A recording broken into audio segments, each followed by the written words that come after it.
जुलाई 2025 के test paper का ये तीसरा वीडियो है। इसको हम सॉल्व करने जा रहे हैं। 61 नंबर सवाल है। समाचार पत्रों में चर्चित रहे दुर्लभ अनोखा मांसाहारी पौधा यूट्रिकुलेरिया राजस्थान के किस राष्ट्रीय उद्यान में हाल ही में खोजा गया है? रणथंभौर, केवलादेव, राष्ट्रीय मृग उद्यान, मुकुंदरा। इसका सही जो ऑप्शन रहेगा वो रहेगा अपना बी नंबर, केवलादेव। नेक्स्ट 62 आजू बूजा बाल महोत्सव के बारे में सही नहीं है। इस बाल महोत्सव का आयोजन फरवरी 2025 में बीकानेर में किया गया। इस बाल महोत्सव आयोजन बीकानेर जिला प्रशासन द्वारा किया गया। उचित कौन सा है? तो इसमें ना तो एक है ना दो है, दोनों ऑप्शन सही नहीं है। C option right. नेक्स्ट, निम्नलिखित कथनों पर विचार करें। फर्स्ट ऑप्शन है फरवरी 2025 में आयुष मंत्रालय ने राजस्थान के नाड़ी वैद्य ताराचंद शर्मा को नई दिल्ली में पुरस्कार वितरण समारोह के दौरान राष्ट्रीय धन्वंतरी आयुर्वेद पुरस्कार से सम्मानित किया। सेकंड ऑप्शन, ताराचंद शर्मा राजस्थान के जोधपुर जिले के निवासी है। कथनों से सही नहीं है। इसमें से कौन सा सही नहीं है वो कथन बताना है।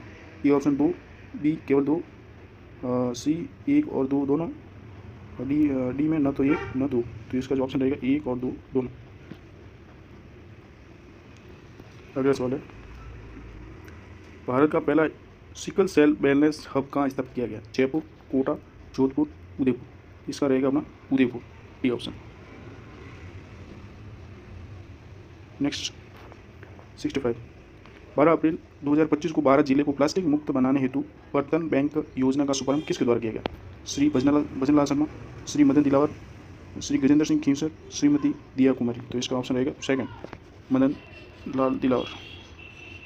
नेक्स्ट, शैक्षणिक मनोविज्ञान की प्रकृति के बारे में अनुपयुक्त हैं विधायक, प्रयोगात्मक, अप्रयुक्त, व्यवहारिक।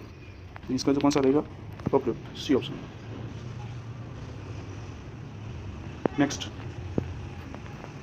शास्त्रीय अनुबंधन सिद्धांत के अनुसार अनुबंधित उद्दीपक कौन सा है? भोजन, घंटे की ध्वनि, लार, इनमें से कोई नहीं। इसका है बी ऑप्शन, ध्वनि की घंटी।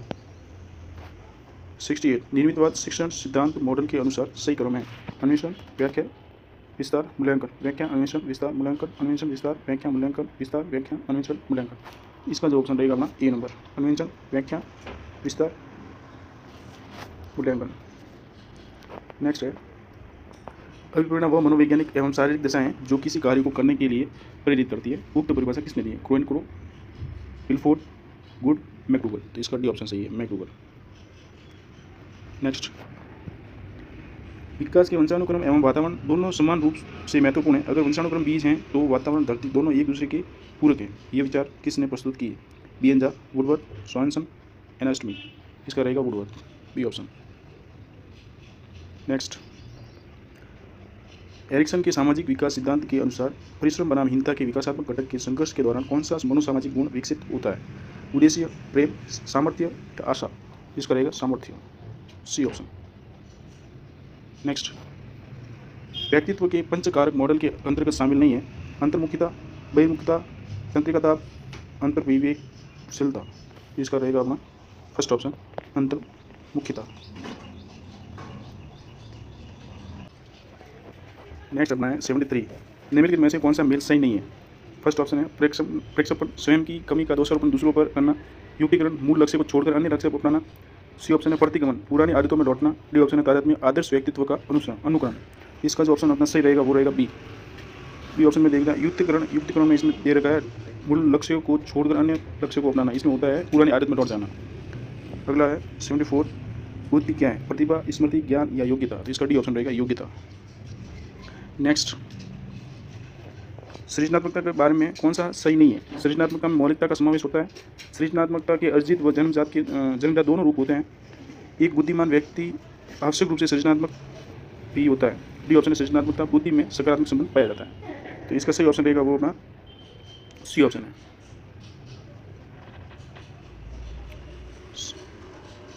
सी। नेक्स्ट है, इंटरनेट के माध्यम से संचार या लेन देन करने वाले व्यक्ति की सत्यता या पहचान का पता लगाना कहलाता है। अति प्रमाणन, निजता, सत्यनिष्ठ, पायरेसी। तो इसका जो ऑप्शन है अपना अति प्रमाणन, ई ऑप्शन। नेक्स्ट है 77 निम्न में से ई गवर्नेंस के 4 प्रमुख स्तंभों को दर्शाता है। ई ऑप्शन है लोक प्रौद्योगिकी, सरकार, संस्थान। बी ऑप्शन है लोक प्रक्रिया, सरकार, संसाधन। डी सी ऑप्शन है प्रौद्योगिकी, नागरिक, सरकार, प्रक्रिया। डी ऑप्शन है लोक प्रक्रिया प्रौद्योगिकी और संसाधन। तो इसका जो अपना सही ऑप्शन है वो डी, लोक प्रक्रिया प्रौद्योगिकी और संसाधन। नेक्स्ट है, निम्नलिखित में से कौन सा पहला व्यावसायिक वेब ब्राउज़र है? Netscape, mosaic, Mozilla, Chrome. तो इसका रहेगा नेटस्केप, ए ऑप्शन। अगला सवाल है, वाईफाई निम्न में से किस नेटवर्क का उदाहरण है? WAN, PAN, MN, LAN। तो इसका जो ऑप्शन है डी ऑप्शन, LAN। नेक्स्ट है, 1 गीगाबाइट यानी कि 1 GB में 1 GB से आगे है 1024 KB, 1024 MB, 1024 TB, 1024 PB। तो इसका 1024 MB, सेकंड ऑप्शन। अगला है, निम्नलिखित में से कौन सा शब्द भारतीय संविधान की प्रस्तावना में सम्मिलित नहीं था, जिसे 42वें संविधान संशोधन द्वारा जोड़ा गया? बंधुत्व, संप्रभु, समानता, अखंडता, समाजवादी, विश्वास, पंथ निरपेक्ष। तो इसमें से जोड़े गए हैं वो है 4, 5 और 7, यानी कि अखंडता, समाजवादी और पंथ निरपेक्ष। तो इसमें ऑप्शन सही रहेगा बी ऑप्शन।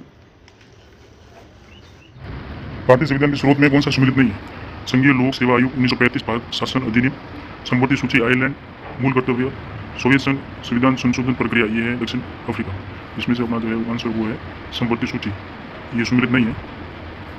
नेक्स्ट, समानता का अधिकार संविधान के निम्न अनुच्छेदों में से किनके अंतर्गत दिया हुआ है? अनुच्छेद 13, अनुच्छेद 14, अनुच्छेद 21, अनुच्छेद 26। तो इसका जो आंसर रहेगा वो अपना रहेगा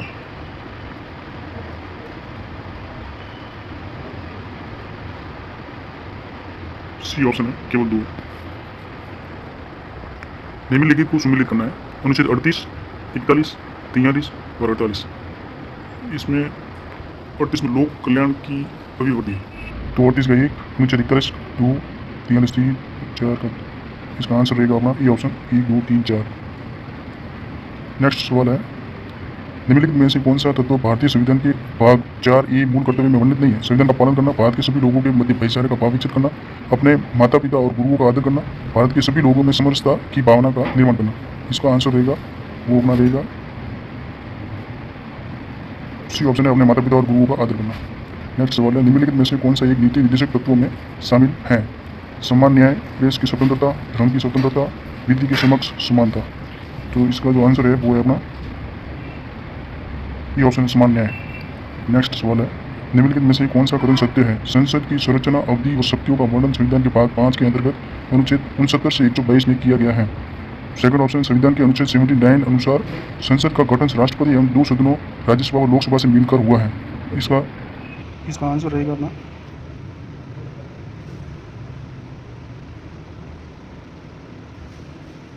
बी ऑप्शन है, संविधान के अनुच्छेद 79 अनुसार संसद का राष्ट्रपति 2 सदनों राज्यसभा और लोकसभा से मिलकर हुआ है। 88, राष्ट्रपति और उपराष्ट्रपति की अनुपस्थिति में कौन राष्ट्रपति का कार्यभार ग्रहण करेगा? सर्वोच्च न्यायालय का मुख्य न्यायाधीश, लोकसभा अध्यक्ष, मंत्रिपरिषद, प्रधानमंत्री का कैबिनेट। तो इसका ऑप्शन है अपना ए ऑप्शन है, सर्वोच्च न्यायालय का मुख्य न्यायाधीश।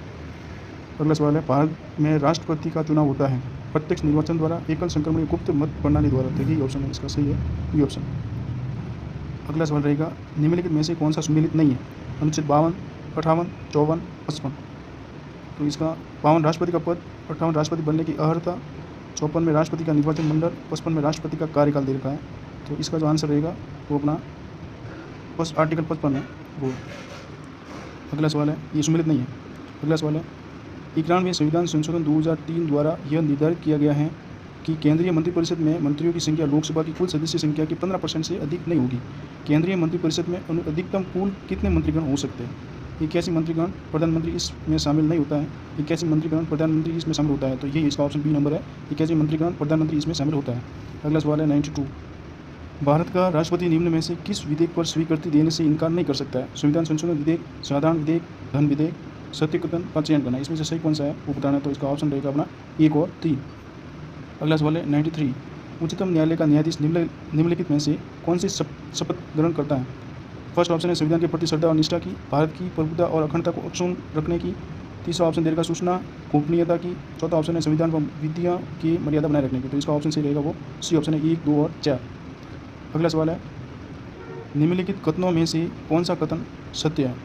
फर्स्ट ऑप्शन दे रखा है, सर्वोच्च न्यायालय के मुख्य न्यायाधीश की नियुक्ति भारत के राष्ट्रपति द्वारा की जाती है। सेकंड ऑप्शन है, सर्वोच्च न्यायालय के मुख्य न्यायाधीश की नियुक्ति अनुच्छेद 124(2) में वर्णित है। थर्ड ऑप्शन है, सर्वोच्च न्यायालय के अन्य न्यायाधीशों की नियुक्ति राष्ट्रपति द्वारा की जाती है। चौथा ऑप्शन दे रखा है, मुख्य न्यायाधीश की नियुक्ति की दशा में राष्ट्रपति उच्चतम न्यायालय और उच्च न्यायालयों के ऐसे न्यायाधीशों से परामर्श करता है जो वह आवश्यक समझे। और पांचवा ऑप्शन दे रखा है, सर्वोच्च न्यायालय में न्यायाधीशों की संख्या में वृद्धि या कमी करने की शक्ति राष्ट्रपति के पास है। तो इसका जो ऑप्शन अपना सही रहेगा वो रहेगा डी ऑप्शन है 1, 2, 3 और 4। डी ऑप्शन सही है इसका। अगला 95, केंद्र व राज्यों के बीच होने वाले विवादों का निर्णय सर्वोच्च न्यायालय करता है।